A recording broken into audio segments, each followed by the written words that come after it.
పాపిరెడ్డి నగర్లో అక్రమంగా నడుస్తున్న వాటర్ ప్లాంట్ల నిర్వాహకులకు ఇదే చివరి హెచ్చరిక అని కాలనీ అధ్యక్షుడు చంద్రారెడ్డి అన్నారు. షేర్లింగంపల్లి నియోజకవర్గంలోని కుక్కట్పల్లి డివిజన్ పరిధిలోని పాపిరెడ్డి నగర్లో గత కొంతకాలంగా అక్రమ వాటర్ ప్లాంట్ ఏర్పాటు చేసి నీటి అమ్మకాలు చేస్తున్నారని కాలనీ వాసులు వెల్ఫేర్ అసోసియేషన్ కు ఫిర్యాదులు చేశారు. ఈ సందర్భంగా కాలనీ అధ్యక్షుడు చంద్రారెడ్డి మాట్లాడారు. ఎన్నిసార్లు హెచ్చరించినా వారు స్పందించకపోవడంతో చివరిగా ఆదివారం వరకు గడువు ఇస్తున్నామన్నారు. వేసవి కాలం దృష్ట్యా కాలనీలో భూగర్భ జలాలు గణనీయంగా తగ్గిపోవడంతో ప్రజలు తీవ్రమైన నీటి కొరతను ఎదుర్కొంటున్నారని, కొందరు భూగర్భ జలాలను అక్రమంగా అమ్మకాలు చేస్తూ దందాకు పాల్పడుతున్నారని ఆయన ఆగ్రహం వ్యక్తం చేశారు. నీటి తరలించే వాహనదారులకు కాలనీవాసులు తిరగబడితే వెల్ఫేర్ అసోసియేషన్ కి ఎటువంటి సంబంధం లేదని స్పష్టం చేశారు. పాపిరెడ్డి నగర్లో భూగర్భ జలాలు అడగంటిపోతున్నాయి. వాటర్ ప్లాంట్ యజమానులకు విజ్ఞప్తి చేస్తున్నాం, దయచేసి మీరు వాటర్ ప్లాంట్ బంద్ చేసుకుని తక్షణమే, లేదంటే పాపినగర్ వాసులను తిరగబడే రోజులు దగ్గరకు వచ్చినాయి. ఎందుకంటే ఇప్పటికీ మేము రిక్వెస్ట్ చేసినాం, పోయిన 2 వారాల కింద కూడా చెప్పినాం, అయినా మీరు రెస్పాన్స్ ఇవ్వట్లేదు. కాబట్టి ఈ సండే వరకు మీకు టైం ఇస్తున్నాం. సండేలోపు బంద్ చేయని ఎడల జనాలు మాత్రం తిరగబడితే మేము సొసైటీ వాళ్ళం బాధ్యులం కాదు. ఆటో ట్రాలీలు కూడా విపరీతంగా నీళ్ళు తోడుతున్నారు, డైలీ కొన్ని లక్షల లీటర్లు తోడుతున్నారు. పాపినగర్లో బోర్లు వేస్తే 1500 పోయే పరిస్థితి వచ్చింది. చాలామందికి నీళ్ళు లేక అలలు ఆడుతున్న జనాలు తల్లడిల్లుతున్నారు. కాబట్టి తక్షణమే వాటర్ ప్లాంట్ బంద్ చేసుకోండి, దయచేసి మరీ మీ వాటర్ ప్లాంట్ యజమానులకు తెలియజేస్తున్నాం. ఖచ్చితంగా వాటర్ ప్లాంట్ బంద్ చేసుకుంటే మీరు మాకు తోడుగా సహకరించిన వాళ్ళు అవుతారు. లేదంటే జనాల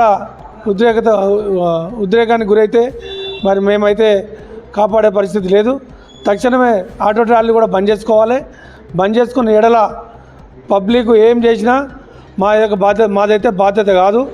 తక్షణమే బంద్ చేసుకోండి. వాటర్ ప్లాంట్ యజమానులు ప్లీజ్ దయచేసి బంద్ చేసుకోవాలని చెప్పి కోరుతున్నాం. అక్రమంగా వాటర్ ప్లాంట్ నిర్వహిస్తున్న వాటి నిర్వాహకులందరికీ కూడా విజ్ఞప్తి చేస్తూ ఉన్నాం. గత కొంతకాలం నుంచి ఈ వాటర్ ప్లాంట్ని బంద్ చేయాలని పలుమార్లు మీకు విజ్ఞప్తి చేయడం జరిగింది. అయినా మీ నుంచి స్పందన రాలేదు. గతంలో కూడా ఇటువంటి విషయాల గురించి మేము ప్రభుత్వ అధికారులు, రెవెన్యూ వాళ్ళకి వీళ్ళకి అందరికీ రిప్రజెంటేషన్ ఇవ్వడం జరిగింది. వాళ్ళు కూడా దీని మీద సరైన చర్యలు తీసుకోలేకుండా ఉన్నారు. కాబట్టి దీని మీద పబ్లిక్లో వాళ్ళకు వచ్చే సమస్యల గురించి, నీటి సమస్య ఎక్కువైపోయిన తర్వాత వాళ్ళలో వ్యతిరేకత పెరిగింది. కాబట్టి దాన్ని దృష్టిలో పెట్టుకొని మీరు కూడా స్వచ్ఛందంగా వాటర్ ప్లాంట్ బంద్ చేసుకున్నట్టయితే ప్రజలకు సహకరించిన వాళ్ళు అవుతారు. వ్యక్తిగత బోర్లు ఎండిపోయి 1500, 2000 అడుగుల లోతు వరకు నీళ్లు భూగర్భ జలాలు పోయినాయి. కాబట్టి తక్షణమే మీరు గతంలో 10 రోజుల నాడు మీకు వచ్చి మీకు చెప్పడం జరిగింది. కానీ ఈ 10 రోజుల నుంచి కూడా మీ దగ్గర నుంచి స్పందన రాలేదు. కాబట్టి మీరు దాన్ని బంద్ చేసే ఉద్దేశం మీలో లేనట్టుగా మేము భావించాల్సి వస్తుంది. కాబట్టి ఇప్పుడు ప్రజల్లో కూడా వ్యతిరేకత ఎక్కువైపోయి సమస్య తీవ్రమైన తర్వాత ఒక్కొక్కళ్ళు 2 బోర్లు వేసుకోవాల్సిన పరిస్థితి వచ్చింది. కాబట్టి దయచేసి దాన్ని గమనించి మీరు ప్రజల ఆగ్రహానికి గురి కాకుండా సొసైటీ వారికి సహకరించి ప్రజలు కూడా మీరు ఈ వాటర్ సమస్య గురించి కాపాడతారని కోరుతా ఉన్నాం.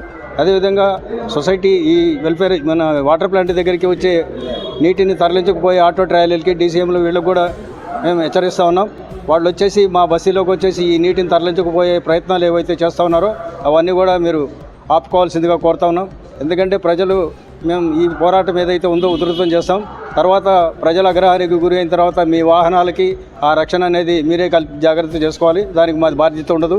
ప్రజలు ఆగ్రహానికి గురైన ఉద్యమాలు ఏవి కూడా ఫెయిల్ కాలేదు. కాబట్టి దాన్ని దృష్టిలో పెట్టుకొని తక్షణమే మీరు మీ వాటర్ ప్లాంట్ నిర్వాహకులు కానీ వాటిని తరలించకపోయే ఆటో ట్రాలీలు కూడా మీ వేరే ప్రయత్నాలు చేసుకోండి, అంతే తప్పితే. కానీ పాపిరెడ్డి నగర్లో ఉండే నీటిని మటుకు తరలించకపోయే ప్రయత్నాలని మానుకోవాల్సిందిగా మిమ్మల్ని హెచ్చరిస్తున్నాం.